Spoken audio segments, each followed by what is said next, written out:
Hello, everyone. My name is Wes. I'm a comic artist, freelance illustrator, character artist, and today I want to talk about character design. This episode of Masterclass is going to be looking at this artist, the artist for Camden Ryder or Kamen Ryder. His name is, hold on one second here, let me pull his name up because I know I'm going to mispronounce it. Takayaki Takiya. I apologize. I apologize for the bad name pronunciation.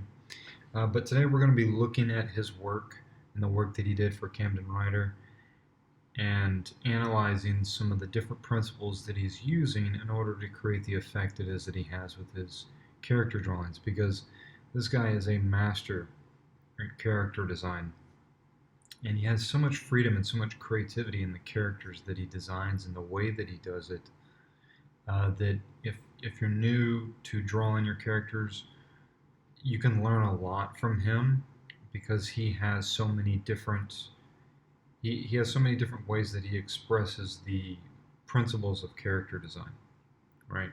So in this illustration as we're looking at here, we can see a couple of different things. And the more it is that you look at this stuff and that you actually break it down and try to understand what decisions it is that the artist is making, the more that you'll have to take into your own work and incorporate into the stuff it is that you do. That's the power of looking at other people's work, is that creativity will rub off on you and it'll just naturally express itself in the work it is that you do. So we want to look at the artists it is that we love and try to figure out, like, why is this so why is it so awesome? Actually, let's go through some of these illustrations and then we'll talk about them, because I know that first illustration might not seem that interesting, but I think this one is really cool. But I think this is some of the stuff he did for Kamen Rider. I mean, right away we have a couple of different elements that he's using. One of those elements is the element of asymmetry, right? When you think about, if I just start drawing here, if I think about a shape, I just have this shape right here. And let's just say this was just like the character, right? Now, we have two different ways that I can approach this. I can go for a symmetrical, meaning both sides look identical, or I can go for an asymmetrical appeal to it, right? Which means that these two sides are going to be different. So how could I represent that in the simplest way? Well, one way I could do that is to represent it just with color and shape, right? So you can have on this side, you could have this side a dark shape, and then on this side you could have this as a light shape, right? And then maybe to balance it out, you would even have this arm over here a dark shape, and the leg down here a dark shape. There's a rhythm to it. Maybe all of these on this side would be like open shapes. There's a rhythm to it. It's almost like music.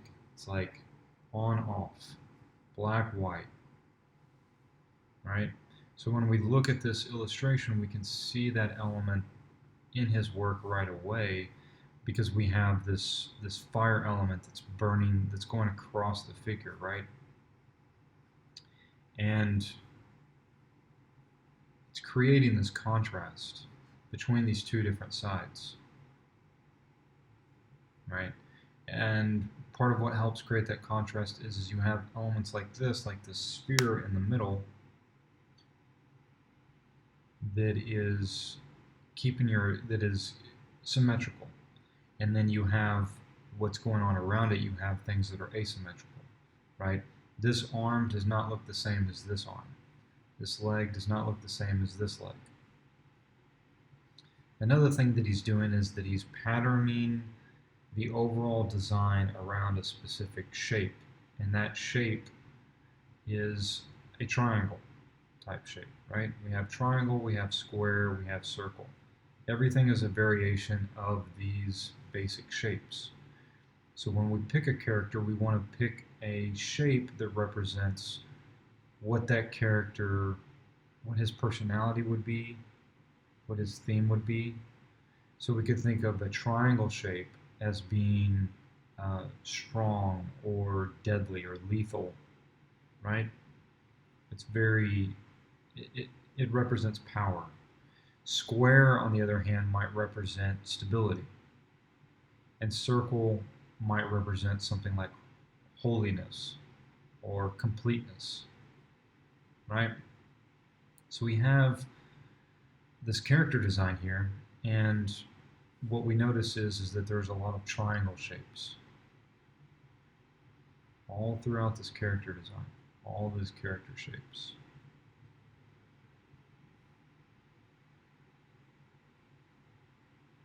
All throughout. But then we also see that we have some circular shapes, such as the jewel in his chest and on his arms. And then we have these rock-like shapes that are rectangular. So we could say that this character is primarily a triangle shape. But the only way it is that I can really draw your attention to the essence of the triangle is to also contrast that with one of these other shapes.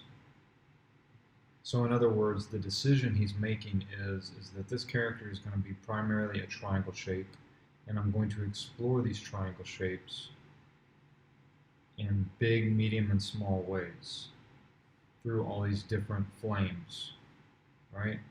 We see we've got big triangle shapes, we've got smaller triangle shapes, right? And then he's going to contrast that against a circle shape, a plain circle shape. And we can see how many different ways that these two shape categories, how they contrast against one another, right? You know, the flames feel very wild, the way that they're contorting around the figure.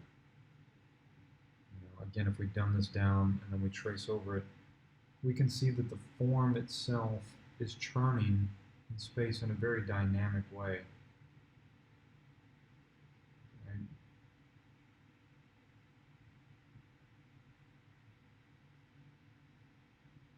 All of these shapes are very dynamic. And this helps us create that contrast because we have all these wild, wild shapes going on. And then within all of these wild shapes, boom, we have this circle.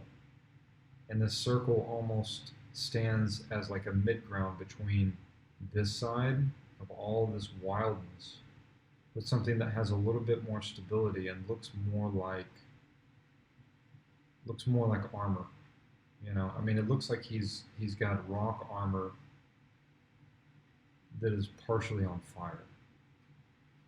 And these are basically squares that are taken and twisted and churned in different directions,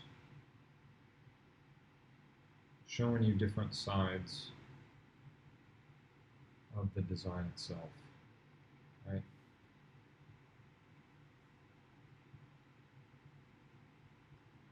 So let's go ahead and let's move on to the next one.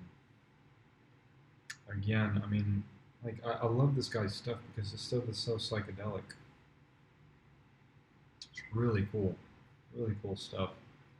It's not typical of what it is that you usually see whenever you look at character design stuff, and that's kind of what I want to incorporate into my own.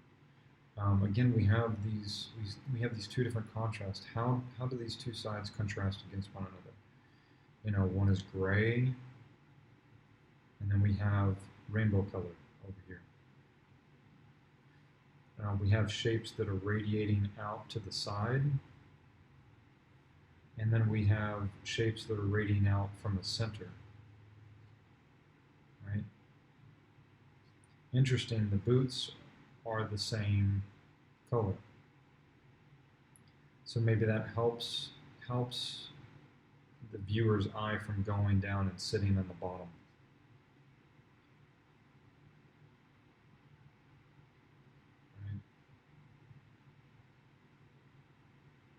we have this shape.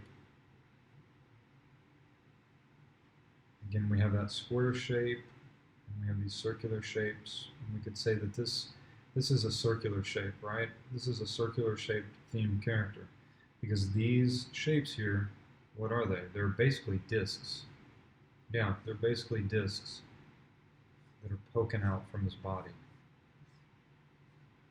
Right? We got another circle shape here in the eye. We've got another circle shape here. We've got circle shapes within a contrasting square shape. Right? So we have these contrasting shapes here, which are these squares that contrast against the circles of everything else in this image and in his weapon. Right? And then even these are square. These are not, I mean, at first glance you'd think like, oh, these are triangular. They're not. They're square. They're rectangles that are slightly distorted, right? So again, that same thing ties in, and then we have these circles in the legs, right? And it's radiating out from that central point. And then even these are circular, right? These are cylinders, right? Because we can represent things in terms of circles and cylinders, squares, pyramids.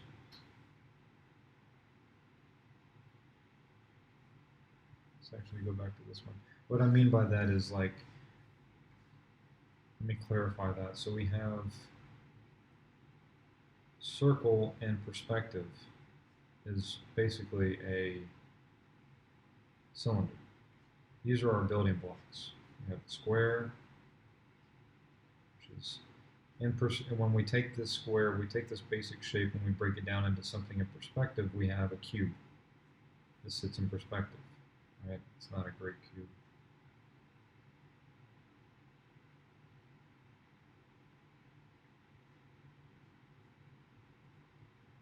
Right? Or we have a cylinder. Now, if we take that triangle and we put it in perspective, what do we get? We get like a pyramid. Right? Triangle, square, circle, pyramid. So you have those same basic shapes, but you can break them down into perspective shapes. And so that's what these are here. These are just circles, but they're in perspective, right? You can even see a little bit of triangleness there, but he doesn't go too far with it. You know, so you can see that, like, if he took a bunch of triangle shapes and he put them on this side, would that make it look better? Maybe not. Maybe it would be maybe it would feel like it was not harmonious with the rest of the design. Here's a real simple design. How is this different than the previous ones we just looked at? Well, they're symmetrical. He's completely symmetrical, right? We can basically take him and draw a line straight through this guy. And we can see that for the most part, everything is the same. The arms, the same.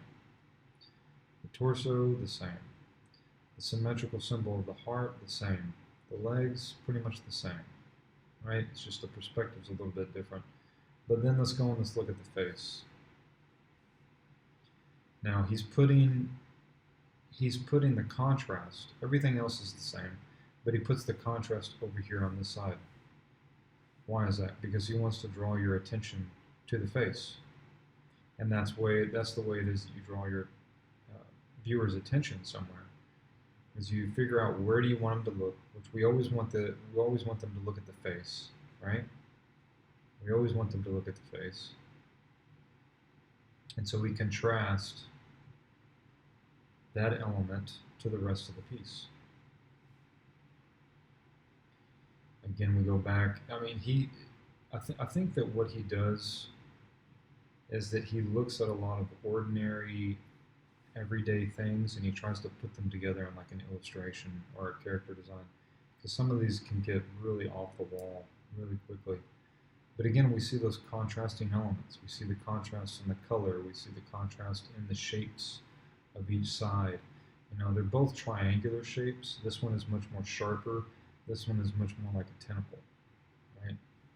It's a softer one. Oh man, I love stuff like this. I mean, this stuff just feels very psychedelic, but not in a typical psychedelic kind of way, you know. Yeah, just awesome design. Again, you see these basic principles that he's using, right? Like he's making up his mind what it is that he wants to do, and then he's also distorting the features of the face, right? So if we think about things in terms of big, medium, and small, big, medium,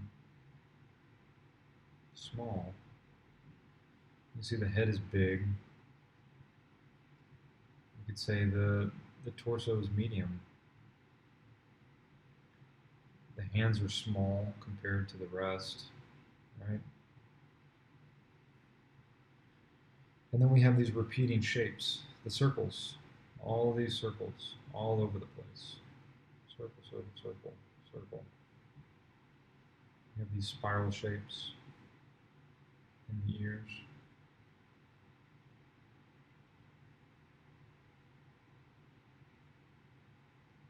I mean, this stuff is just nuts. These are all just cylinders, and again, we see that there's those contrasts between the two sides. There's symmetry, but then there's always an asymmetrical element that he puts in there to make it interesting.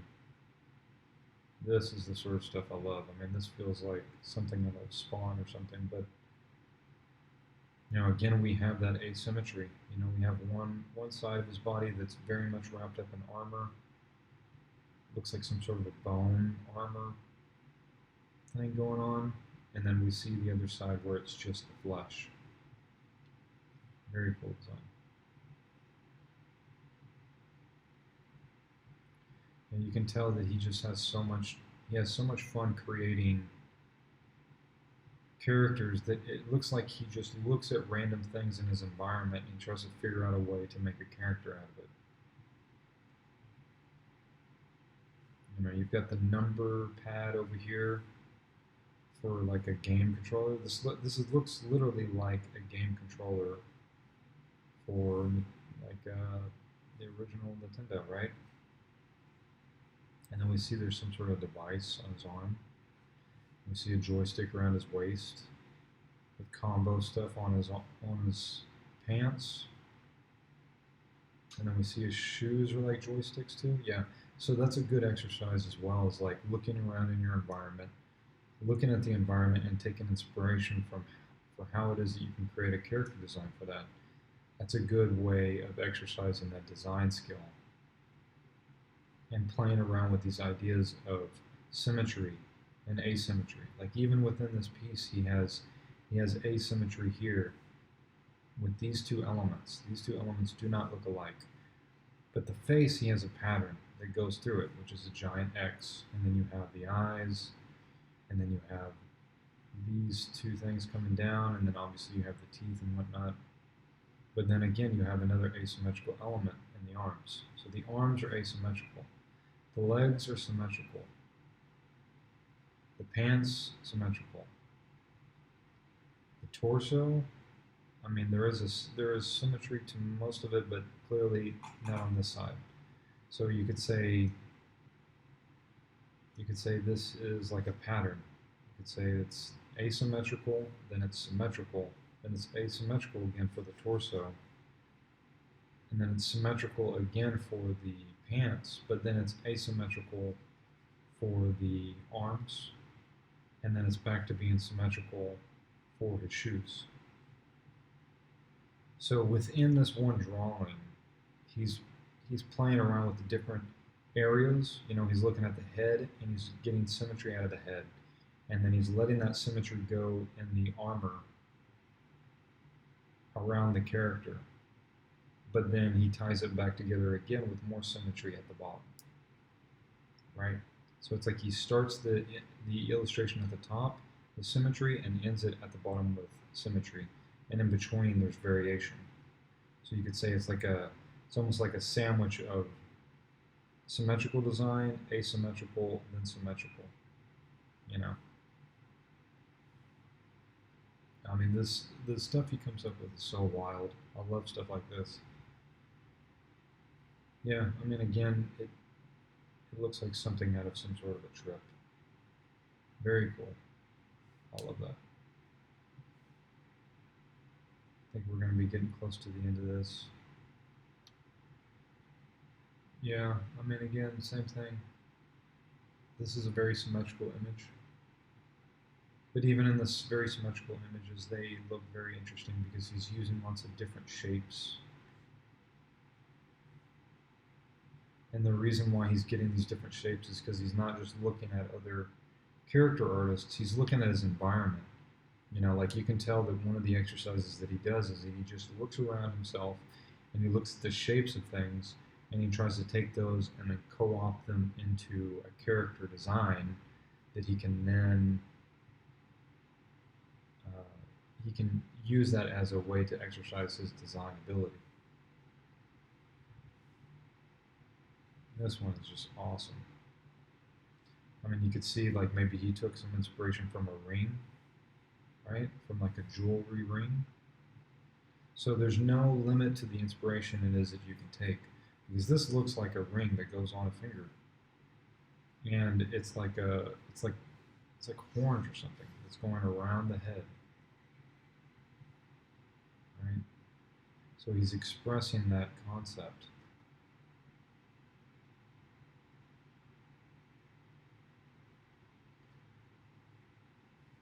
and very symmetrical too. Okay, we'll go ahead and call it on that one today. I'll have more tutorials and whatnot. Um, I'm going to be putting up more videos on design theater as well. So if you like this, if you found this to be valuable, I would recommend jumping over and watching my playlist Design Theater, because there I have a lot of different artists that I look at and I try to break them down and see what it is that works and how I can incorporate that into my own work. So thanks for watching, guys. You have a great day. Take it easy. Bye-bye.